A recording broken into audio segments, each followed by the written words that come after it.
El Hueco es una iniciativa que surgió hace ya 12 años en el seno de la organización matriz en la que trabajamos, que es una ONG que se llama Cibes Mundi, es una organización sin ánimo de lucro que se creó en el año 87 en Soria y con la que hemos tenido oportunidad de trabajar en estos más de 35 años, sobre todo en proyectos de cooperación internacional, ¿no? En proyectos sociales, pero en su vertiente de la cooperación internacional.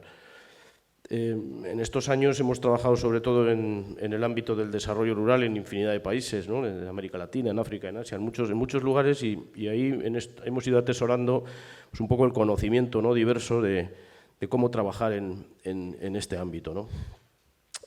Cuando cumplimos 20 años de aquella, en el año 2007 aproximadamente, decidimos hacer un análisis en profundidad de qué habíamos hecho, ¿no? de los resultados de todo ese trabajo anterior de esos 20 años y bueno, nos dimos cuenta que había una cosa que era bastante mejorable y que nos causaba un poco de desazón, ¿no? Y era la falta de sostenibilidad de los proyectos. Es decir, cuando cesaba la ayuda exterior, ¿no? la cooperación internacional en este caso, y nos volvíamos a casa, pues muchos de aquellos proyectos tenían unas serias dificultades, ¿no? para poder continuar.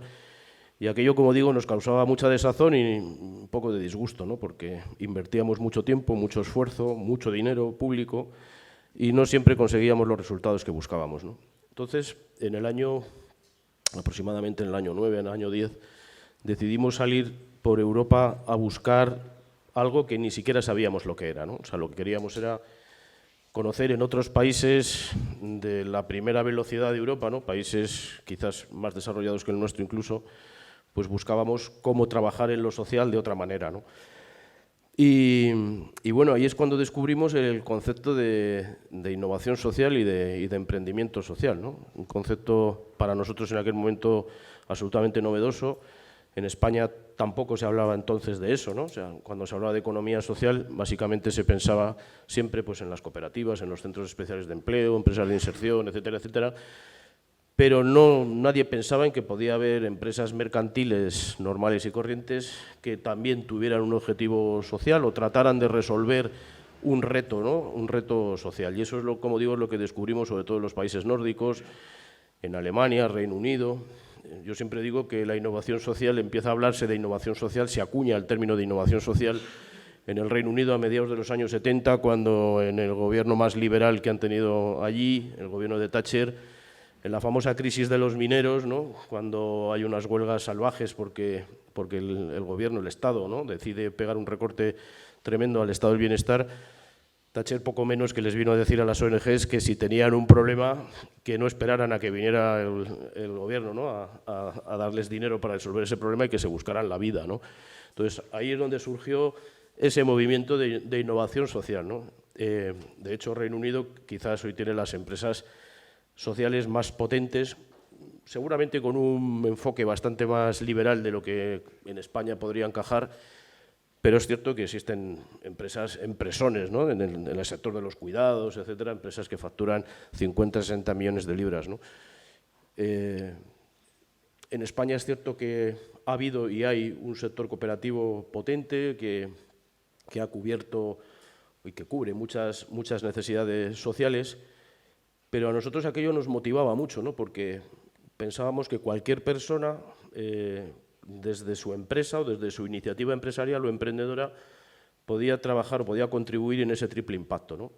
Y con aquello que vimos y aquello que aprendimos, pues volvimos a Soria, que es donde tenemos nuestra oficina, ¿no? Y donde trabajamos, y la mayoría de nosotros somos de allí, de Soria, y decidimos que íbamos a poner en marcha un proyecto para fomentar la innovación social en España, el emprendimiento social en España, pero sobre todo con la utilidad o muy ligado, ¿no? esa innovación social a resolver los retos que nos marca la despoblación rural. Tiene mucho sentido porque Soria, como sabéis, es la provincia española con unas tasas de despoblación más altas. En Soria, para que os hagáis una idea, en un territorio de 11.500 kilómetros cuadrados vivimos 89.000 personas, con lo cual tenemos una densidad de menos de 9 habitantes por kilómetro cuadrado y en la mitad norte de la provincia con densidades menores que 1, ¿no? Entonces, todo aquello nos motivaba mucho. Éramos y somos una organización social que tenía mucho arraigo en Soria, pero que curiosamente no habíamos trabajado nunca en Soria. Habíamos trabajado en el fin del mundo, pero no habíamos trabajado en Soria. Entonces, con todo ese mix, surge la idea de montar el Hueco y nos ponemos a trabajar. De esto hace ya 12 años. Al principio, cuando hablábamos y contábamos todo esto, como que nadie nos escuchaba, o nadie, no es que no nos escucharan, no acababan de entender bien, ¿no? Cómo una ONG clásica de repente empieza a hablar de emprendimiento social, de empresas, empieza a hablar de innovación social, empieza a hablar de alianzas público-privadas, que en aquellos años era como entrar a la bicha en este país, ¿no? El que las empresas, en que lo público y lo privado pudieran unirse, ¿no? Con un objetivo común.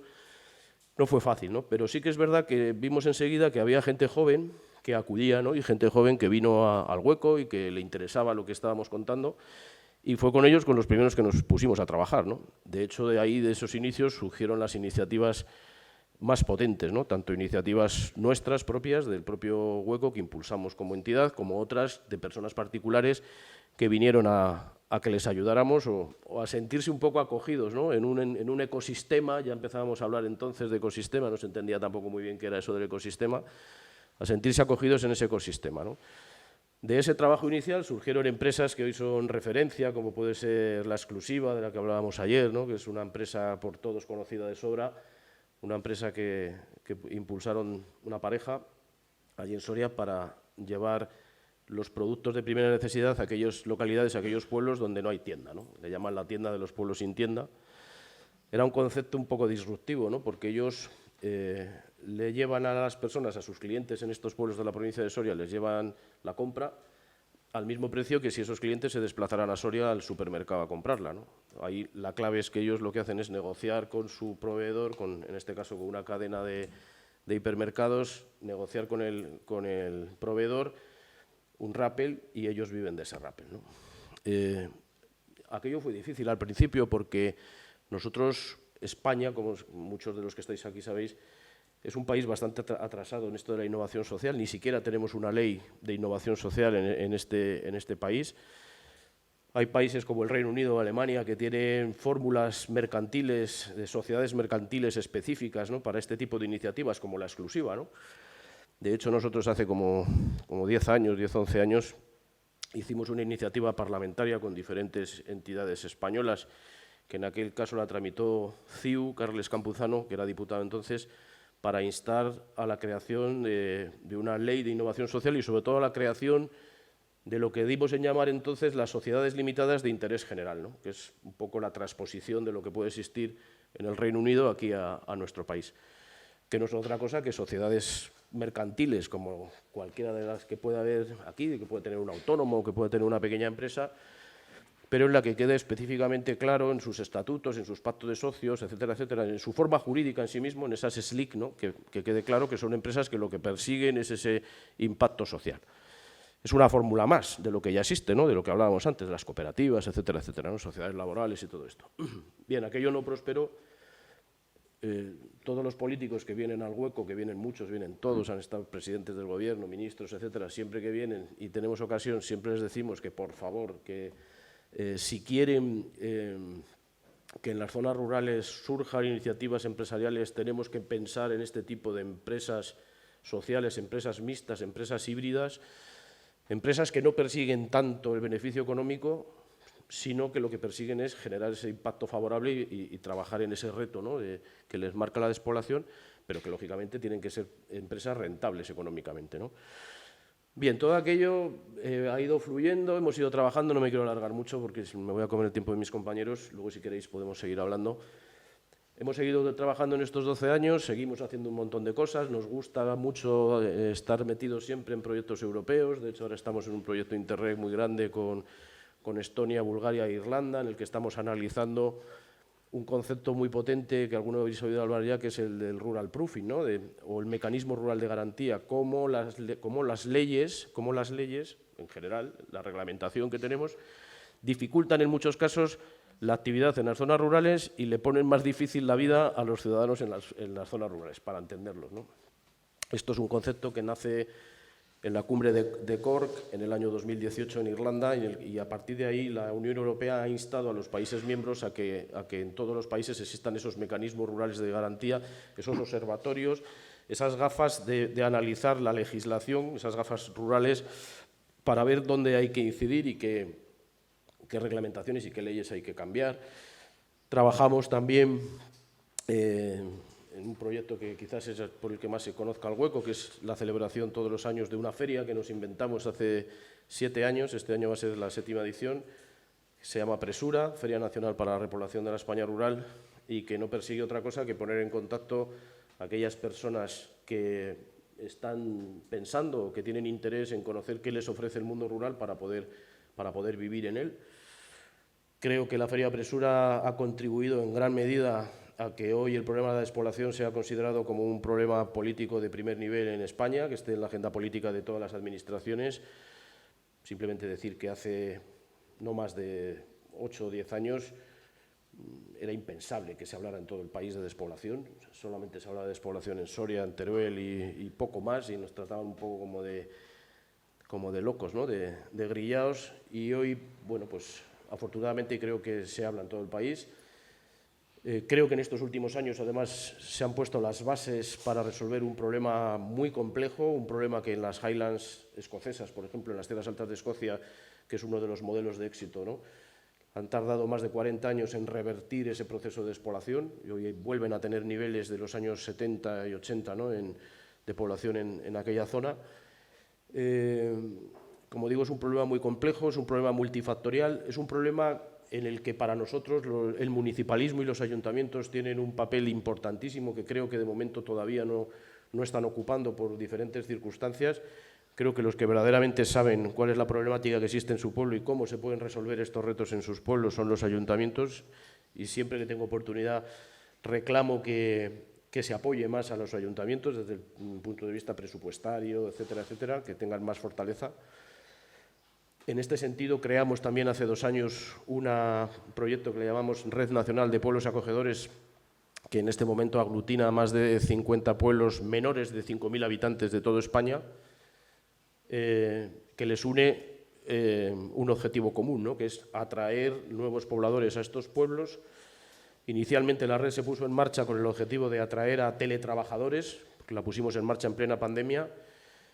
Y contaros simplemente como dato, no me quiero alargar, contaros que en 2 años y poco que llevamos con ese proyecto en marcha, hemos recibido, el otro día hacía un poco el conteo para daros la cifra, hemos recibido más de 4.100 solicitudes en todos los pueblos de la red de personas extranjeras en su mayoría que quieren venir a vivir a estos pueblos. Extranjeras y, curiosamente, muchos de ellos, un 40%, extracomunitarios, es decir, personas de fuera de la Unión Europea que quieren venir a trabajar a los pueblos españoles, que vienen con trabajo, o sea, que no son personas inmigrantes que con todo el respeto vienen a ganarse la vida, sino que son personas trabajadoras que ya tienen su trabajo, que les permite poder trabajar liberalmente o poder trabajar donde quieran, o que sus propias empresas puedan trabajar donde quieran. Y que ha despertado mucho interés. Un poco gracias a este proyecto y a los primeros indicadores que tuvimos no nos lo podíamos creer. O sea, cuando lanzamos el proyecto y empezamos a recibir solicitudes de gente de Filipinas, de Tailandia, de una cosa rarísima, ¿no? Nos parecía que era una broma, ¿no? Hablamos con el Ministerio de Economía y le contamos un poco todo esto, y esto fue un poco el detonante de la creación de una herramienta jurídica muy importante que se está empezando a desplegar ahora, que es el visado de nómada digital. Es decir, cualquier persona extracomunitaria que acredite que tiene trabajo puede venir a España y llegar a estar hasta 5 años en España viviendo en cualquiera de nuestros pueblos, ¿no? Se está ahora desplegando el reglamento sobre ese visado. Hay cierto vacío todavía, pero yo calculo que ya para septiembre, octubre todo esto empiece a funcionar. Os adelanto, por si a alguien le interesa, que nosotros desde el Hueco estamos trabajando con la Fundación Gabeiras, una fundación de abogados, para poder editar una guía enfocada para los ayuntamientos, para que todos aquellos municipios sepan cómo hay que proceder cuando algún nómada digital quiere llegar a su municipio y cómo les pueden ayudar con esta documentación. Y bueno, os podría contar infinidad de cosas más. Estamos trabajando en ecosistemas de innovación social, creando ecosistemas de innovación social en 6 comarcas de Navarra, La Rioja, en Palencia, en Burgos, itinerarios de 2 años, trabajamos con la gente local, con la gente del territorio, con aquellas personas jóvenes y no tan jóvenes, ¿no?, que quieren hacer cosas, que tienen liderazgo y que tienen ideas, ¿no?, para resolver o tratar de contribuir a los retos que nos marca la despoblación, el reto demográfico. Y bueno, básicamente un poco en líneas generales todo esto. Si alguien tiene especial interés en alguna de las cuestiones en concreto, luego cuando terminemos podemos tomar un vino y os puedo contar más. Muchas gracias.